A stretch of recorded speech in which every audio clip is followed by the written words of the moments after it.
तुमच्या मुलांना शाळेत पाठवू नका असं मी नाही, देशातील लाखो पॅरेंट्स म्हणत आहेत। जगातील सर्वात श्रीमंत लोक त्यांच्या मुलांना शाळेत न पाठवता घरी शिक्षण देत आहेत, कारण आजची शिक्षण व्यवस्था ही 200 वर्ष जुनी आहे आणि मजूर आणि कामगार तयार करण्याची आहे, जेव्हा की आपण आज एआयच्या युगात जगत आहोत। आज एका क्लिकवर गूगल आन्सर देऊ शकतो, पण मूल्य आणि जजमेंट नाही।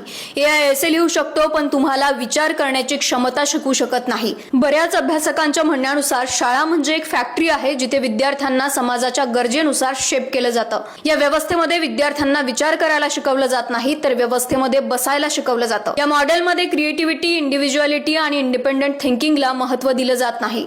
OECD सारख्या संस्थांच्या म्हणण्यानुसार येणाऱ्या भविष्यामध्ये सर्वात महत्त्वाच्या स्किल्स आहेत critical thinking, problem solving, emotional intelligence, adaptability, collaboration. पण आपल्या शाळांमध्ये किंवा विद्यापीठांमध्ये यापैकी काहीच शिकवलं जात नाही। तुम्ही म्हणत असाल, आम्ही सुद्धा आमच्या मुलांना शाळेतून काढून घरी शिकवायचे का?